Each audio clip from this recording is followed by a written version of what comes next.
Hello, my loyal subjects, and welcome to Tipsy's Tavern. We are currently in a tavern, or at least that's what we tell ourselves, and the patrons are probably going to hate us because we're about to talk over a mic for about an hour. Yeah. Probably about 3D art stuff.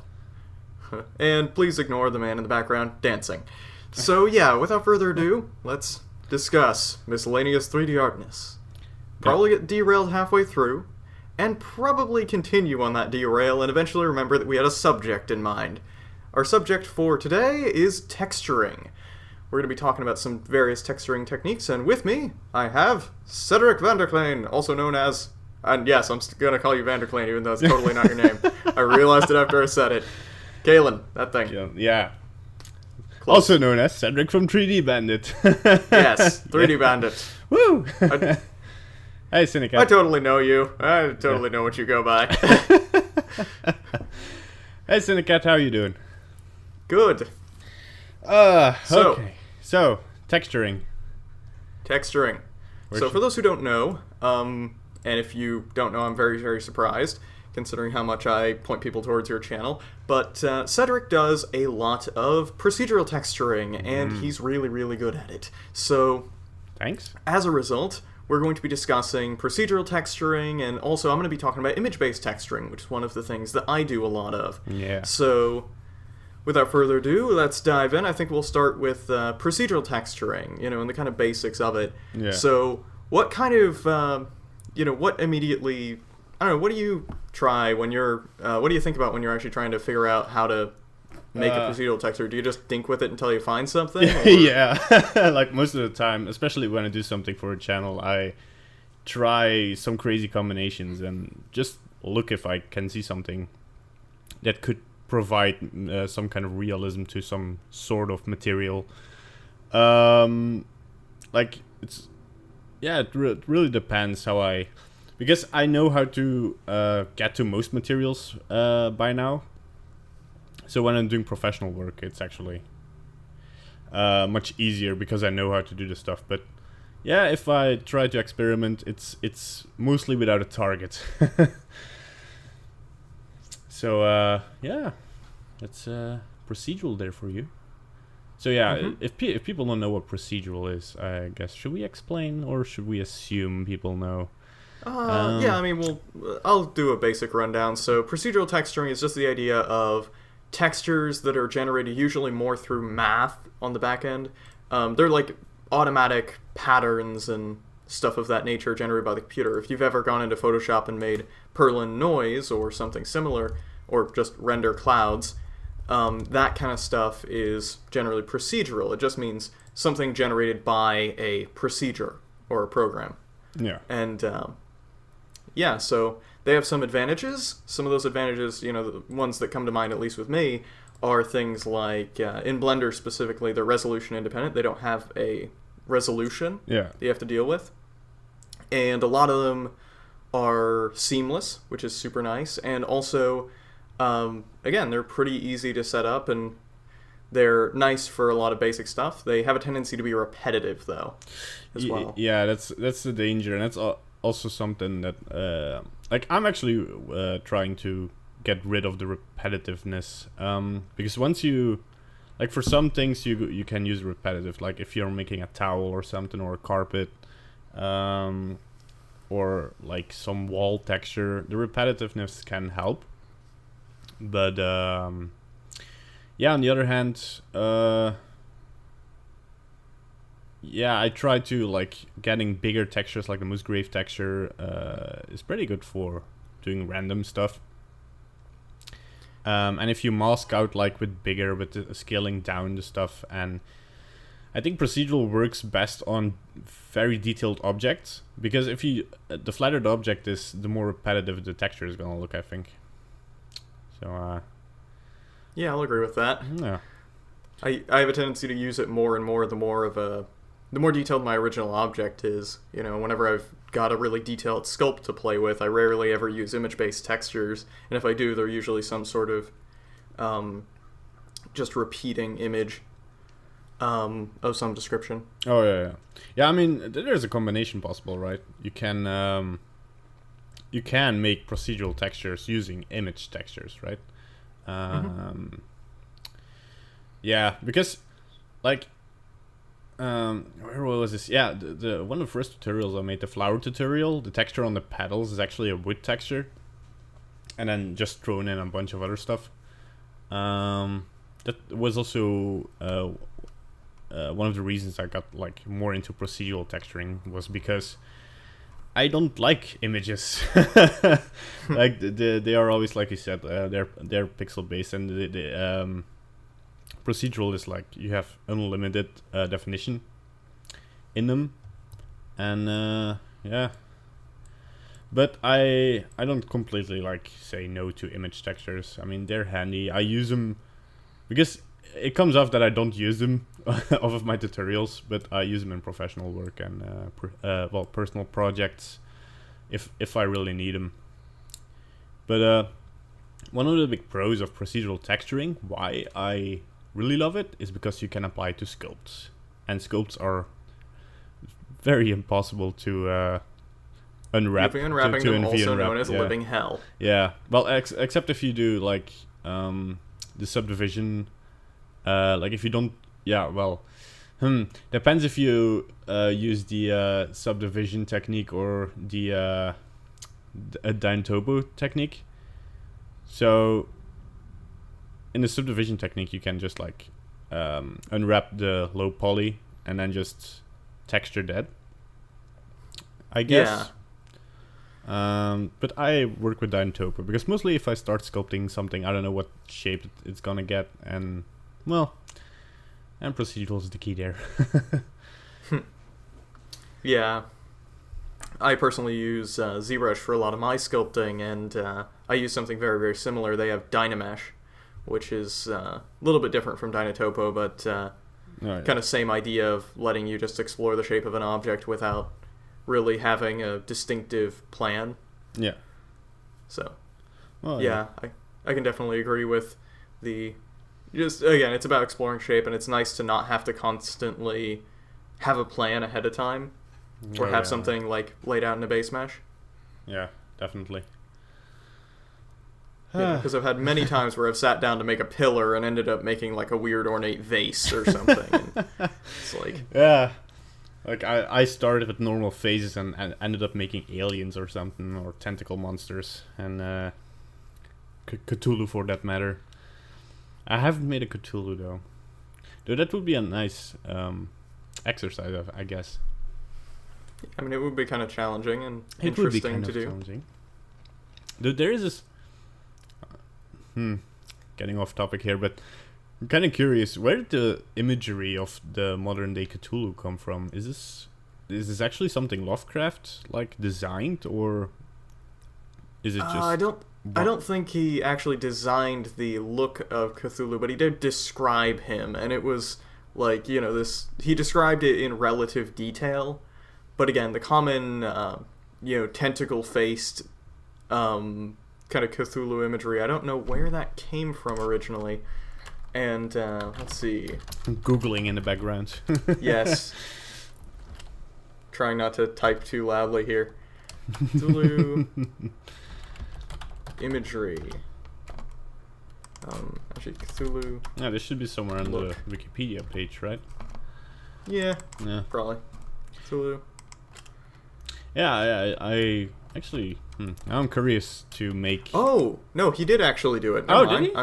Oh, nice. Oh, yeah. There's a sketch of Cthulhu by H.P. Lovecraft in 1934. Oh, there you go. Yeah, so... And it does actually look like Cthulhu, so... Nice. I mean, much fatter Cthulhu, but Cthulhu. Yeah. Yeah, so... Yeah, I actually want to make, like... This would be a cool tutorial to make, like, a squid-like... not monster, just a squid, basically. Snake hook. Lots and lots of snake hook brush. Yeah, well, would be nice to experiment with a snake hook brush, indeed. I've downloaded some extra brushes for the sculpting. Like, they are called IKEA brushes, which is really confusing. Because I don't know if it stands for inverse kinematic brushes, but I guess not. But yeah, That would be nice. I'm gonna write that somewhere down. So, by the way, somebody asked me on my YouTube channel, can you please explain me what the Fresnel node is? And I just sent them to your channel.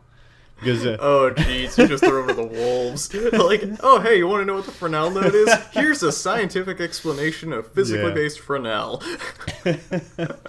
Yeah, but I mean, you do a pretty good explanation, because I do want to give some compliments to you as well, because you opened the video or the podcast so nicely.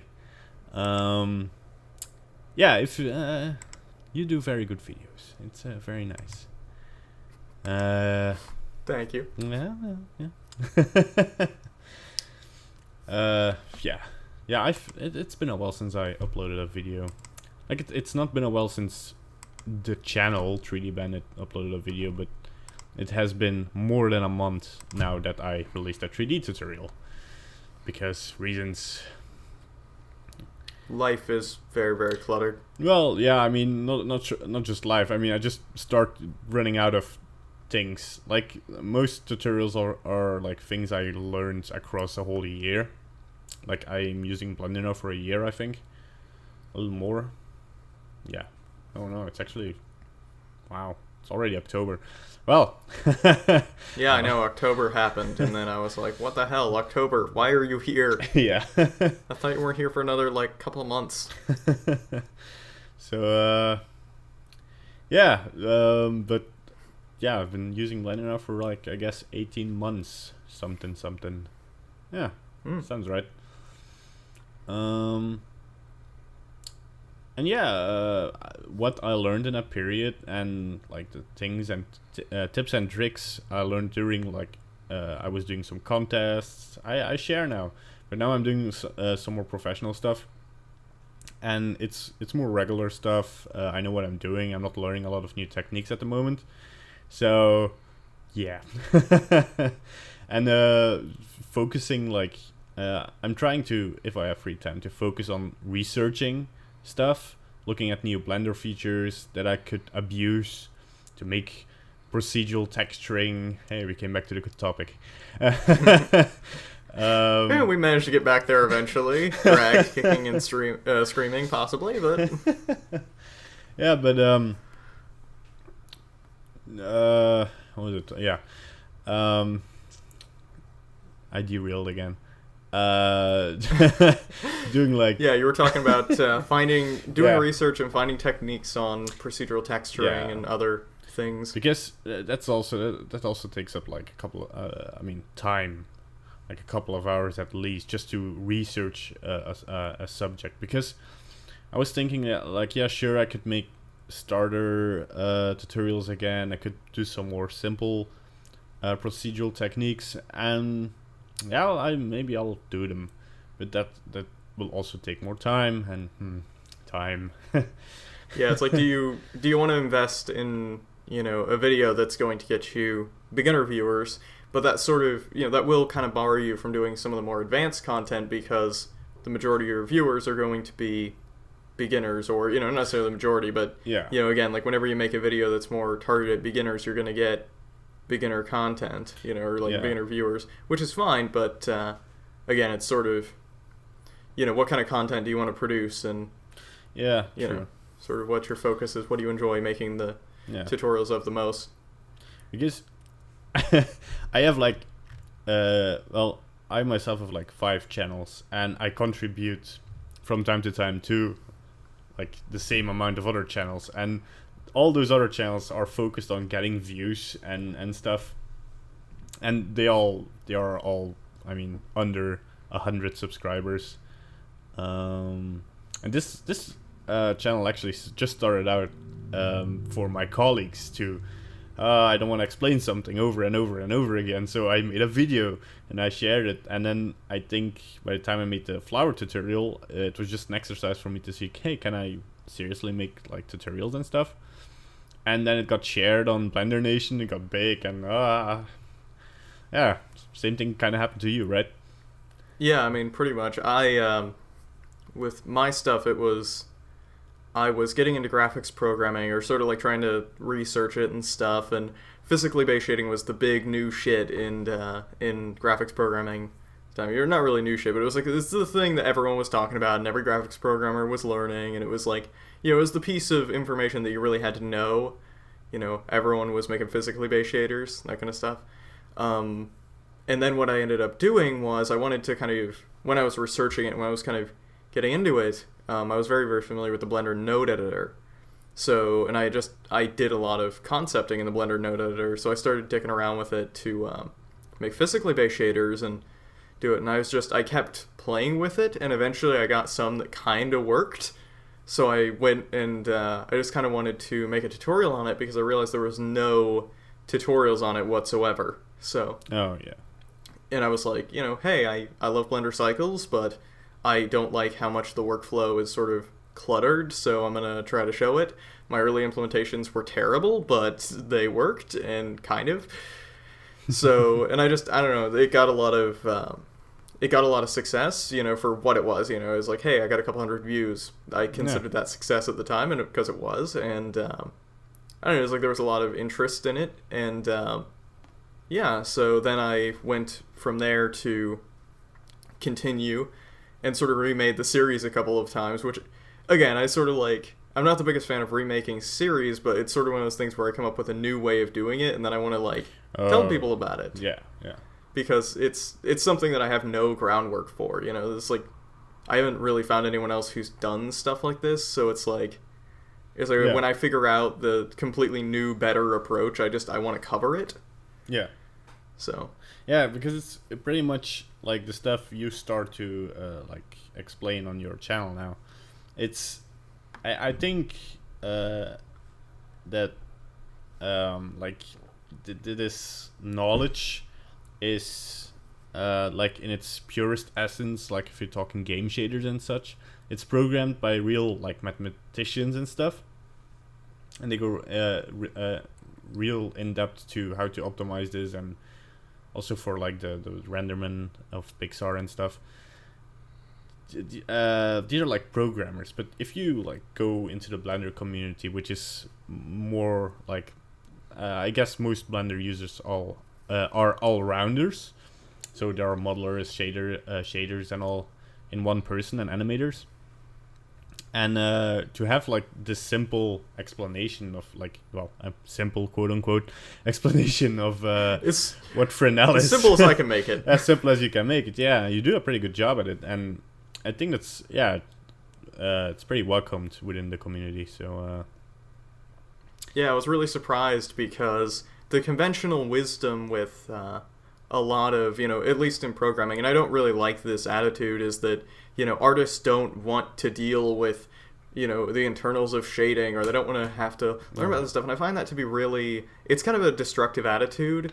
And I think it kind of, when you kind of boil it down, you get rid of the pretense, it vaguely resembles, I'm not necessarily saying that programmers think this actively, but it's one of those things that kind of resembles culturally this idea that programmers are considered to be super intelligent, right? They're like, programming is a smart job, right? Yeah. You've got to be smart to be a programmer. And I don't really think that's necessarily true, because I've met some really dumb programmers who are really, really good programmers. But the thing about being a programmer is it's a lot more about being clever than it is about being smart. And that's fine. But because society, I think, so much drills in this idea that you're the modern day wizard, you can control technology, and people have a tendency to see technology as basically magic. Yeah. To a certain degree. Like, that's how people treat it. It does that thing because science. Your microwave works because science. I mean, when you actually think about how your microwave works, it's really clever, but kind of weird. I mean, literally, it's flashing a specific kind of light on your object to cook it. It's like, that's kind of weird when you think about it. And it's like, well, it's not completely accurate, but, it's kind of a... Yeah. It's interesting... Yeah, it always baffles me, like, smartphones, they momentarily carry the computing power, like the expensive ones, they carry computing power of like PCs of 5 years ago, and that blows my mind. Like, but I have some like I should say like less, but but I have some knowledge of how these things sort of work. But like other people mostly are very. They just assume that it's magic in a box. Yeah, I mean, even if they don't say that, it's like that's kind of how people approach it. Yeah. You know, like, go technology it. You know, it's like there's a problem, technologyify it. Yeah. You know, sort of that thing. But again, kind of the attitude that with, you know, especially in the programming community, there's sort of this, you know, there's this my tricks are cooler than yours kind of attitude, which is really fun because it's very much about showing off. You know, it's like in the art community, you'll run into people who are like, you know, hey, I made this art piece, but it's not nearly as like skater-ish as I think of it, as like skateboarder. Because that's kind of how programmers are. It's like, I made this thing and, you know, I'm challenging you or whatever. It's very like, you know, sort of knocking shoulders to a certain degree. You know, it's very friendly, but it's very competitive to a certain degree. You know, it's like, I did this thing, and then someone will be like, oh, but, you know, well, here's an area where, you know, I know how to do this better, and, like, it's, you know, aha, I have a better thing. You know, it's competitive inventors is the thing. Yeah. But the problem with that is, because they kind of get caught up in how, like, aha, you know, look at my awesome idea, they often, I see a lot of times it's forgotten that, you know, artists are really, really good at a lot of things when they're just educated about it. You know, it's like, you know, it's proven through the comments on my physically based shading series that artists pick up on it. You know, they're not, you know, they're totally not only capable, but they are actually interested. You know, it's like artists who would pick it up who aren't really programmers, who just picked it up and, you know, learned it and said, okay, well, you know, what about this? And they literally started asking, like, the same questions I would expect from a programmer asking the same questions, but again, just by phrasing it in a slightly different way. And one of the interesting parts about how artists approach things is that a lot of the time, there's stuff like optimization, and it's weird because I was talking to a programmer specifically about games and shading, and he was talking about how node editors are really not good for games because artists don't know how to optimize. Oh. That was the discussion we were having, was, you know, oh, but you need all this low-level access. It's like, well, it's sort of a destructive cycle, right? Programmers don't think artists can optimize, so they make the node editors like deliberately simple and limited so that the artists can't do much damage. But by that point, artists never learn to optimize. They're never given the opportunity. They're never given the information. Whereas when you're a programmer, you're given all this power and you're said, don't be an idiot with it. You know, and here's all this information for you to not be an idiot with it. You know, it's like, that's how it's approached, which is a much healthier way to learn. Yeah. You know, it's like, you know, here's the information, you know, here's how fast each operation is, and, you know, programmers constantly are trying to stockpile this information, whereas with, you know, a lot of the times it seems like with artists, they just sort of have this, you know, oh, well, artists don't care about optimization. And it's like, well, if you look at games, I mean, the people who do the majority of the optimization in a game, you know, making sure they have low poly models and making a model that is millions and millions of polygons show up in a game as at the cost of only a couple thousand, even if they are using tools that took programming, the majority of the work is being done by them. Because they sculpted this ridiculously detailed model, they baked it down to textures, they made it look really, really good despite, you know, being like a 1,000 polygon model or whatever. And, you know, they know how to take advantage of the actual situation. So again, that kind of stuff, well, programmers are really good at what programmers do, which is like systems and all that, and like the actual programming elements, and it's really fun. You know, there's a lot of really fun little hacks you can do. One really fun one that I saw was trying to avoid creating new memory in a game. So what they were actually doing was, like, when the character was firing arrows, they just created 5 arrows that the player had, and they would just repeatedly move them to the bow. When they were, you know, they wouldn't create any new objects, so they would just have them ahead of time, so they never spent performance on making new memory. So, and when you ran out of arrows, when you'd fired your 5 arrows, it would just snatch the oldest living arrow. Because most likely, that's the one that missed and flew over the, you know, like flew over the cliff or whatever. Because otherwise it would like hit a wall and just get destroyed again. By destroyed, it means disabled and hidden. It still exists, ready to be grabbed up next time you fire an arrow.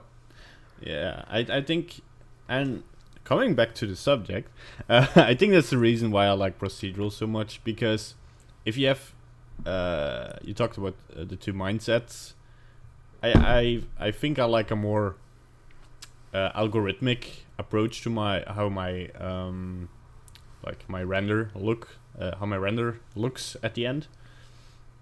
So yeah, that's why I do like the nodes system.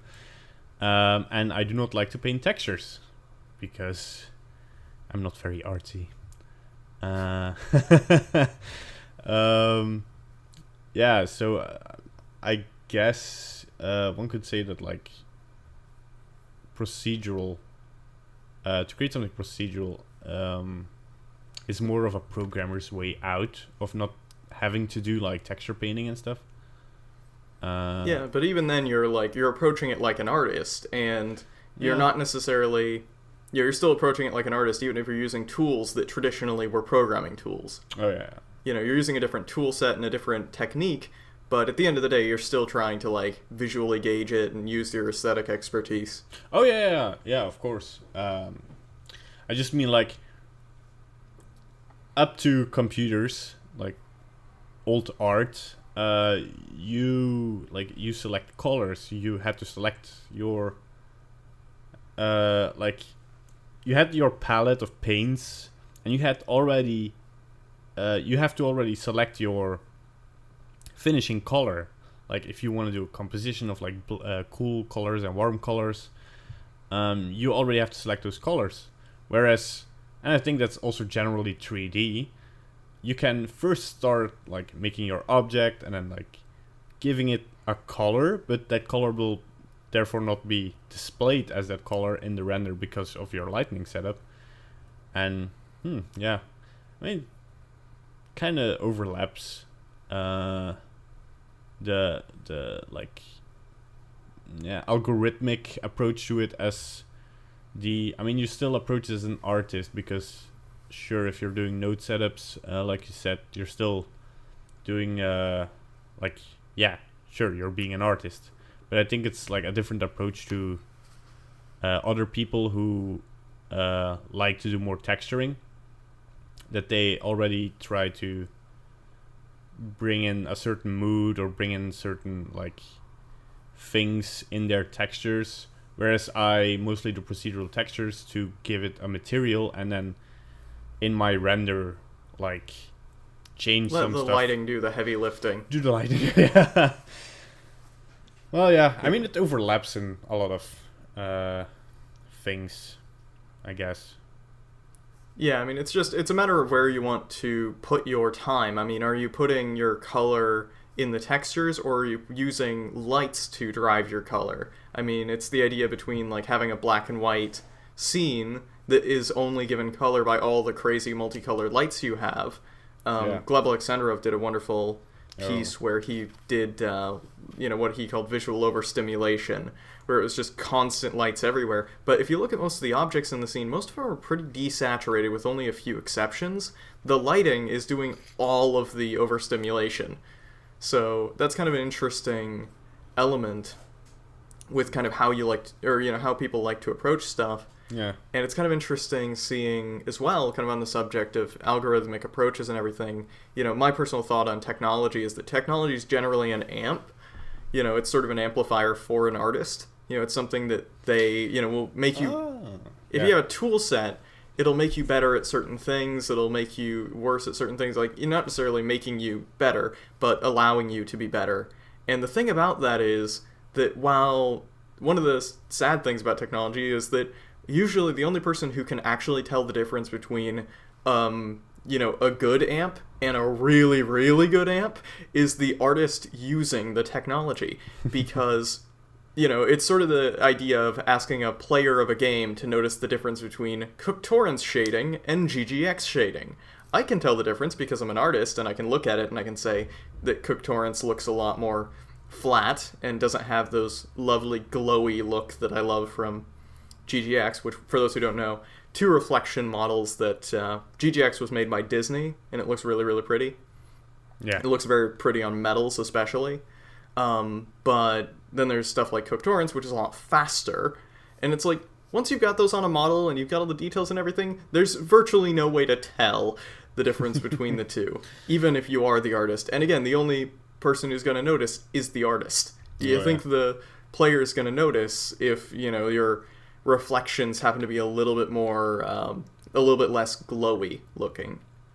Yeah, that's also the thing, right? I mean, if you are like a very experienced artist, you can, just by using a flat diffuse texture, you can make a material look like that material.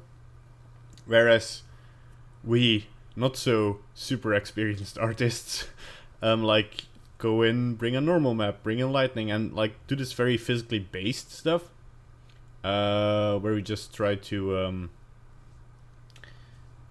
like in 3D you don't have to know which color wood is if you shine a red light on it and somewhere there's a green light shining. You just put the lights there. You make a physically correct wood shader, and the computer does the rest of the work for you.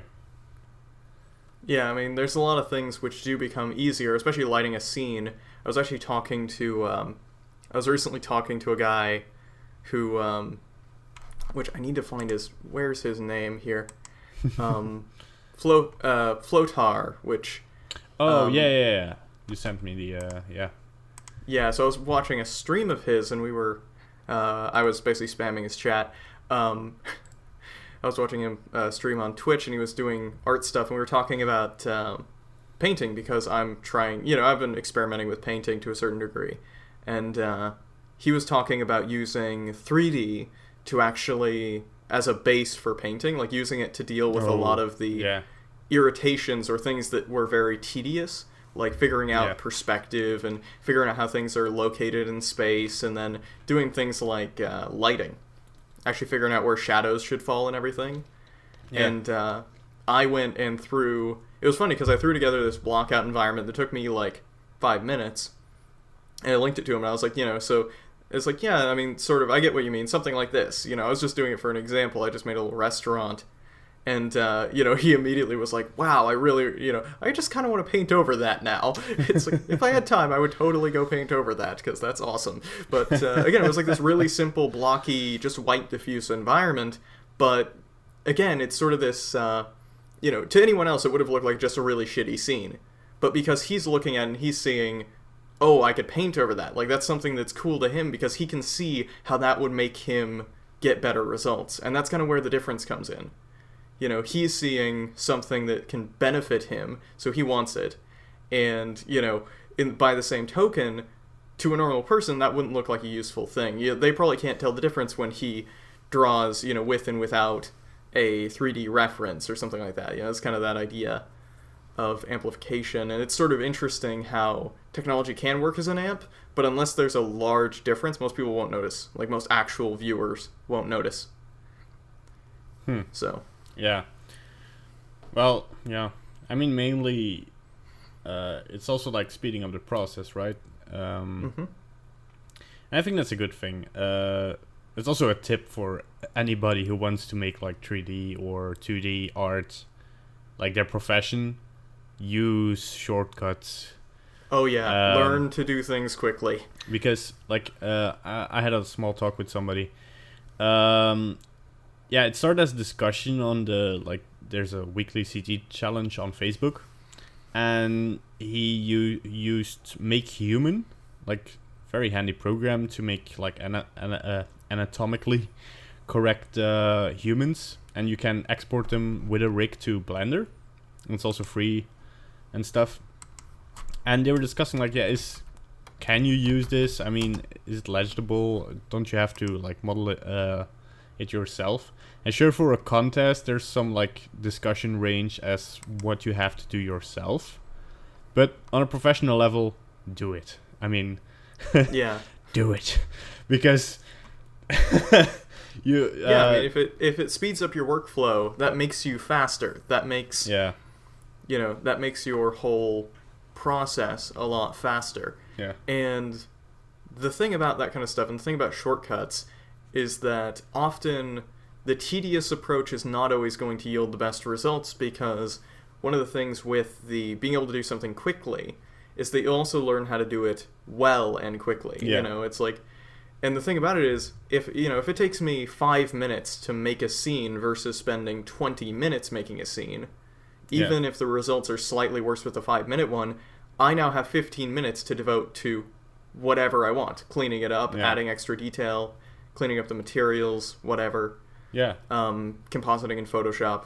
Yeah, I actually had this like a couple of days ago where I had to, like, I basically had to animate a sphere which shatters, like in very tiny particles. I was like, yeah, okay, I can do this in Blender, like really make a lot of particles, animate it, like shade them and stuff. And I was like, okay, that's too much work. I'm just going put the sphere, like render a single frame, put it in After Effects, and just put there's a shatter like effect in After Effects, and it looked good, and it saved me about I don't know, like probably 2 hours of work. So yeah. Yeah, I mean, knowing where to put your time is very, very important. Yeah. I mean, like knowing what tools are good for what things. You know, I've actually, on the subject of procedural texturing, I've been using Substance Designer a lot. Oh yeah. For a lot of my. I still need to dive into that. So Yeah, there's a bit of a learning curve on it. It's one of those programs where the learning curve is really steep to begin with, like actually learning how it works, but once you do, it's actually really, really consistent across the board, so. But yeah, I mean, it's one of those programs where, you know, it's this really powerful procedural texturing system that lets you build images that are procedural, and yeah, I mean, it's really, really good and really quick for a lot of things, you know, building very sophisticated, like, you know, it's such a bunch of Photoshop filters that you can just organize in a graph, but that lets you do so much cool stuff. yeah. Like, you know, you can build crazy warped images, and like, there's a lot of stuff that I can do really, really quickly. An example would be, you know, I have this brick texture that I made very early on when I was messing around with it, which was kind of a smooth marble, because they had this marble pattern and they had a brick generator, like a brick pattern generator. And I just combined them, so you got these sort of like swirly marble bricks that were sort of like, you know, whatever two colors you define. In my case, I usually use like black and blue or black and green or something.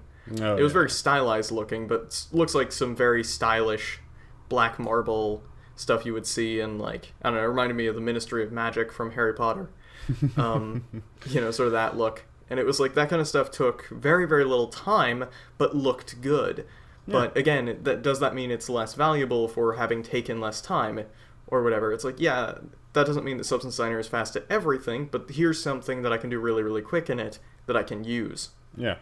So, That's again, it's something that I personally like to work into my style now and again, because it just takes so little time and looks so pretty. So yeah, that's a good point.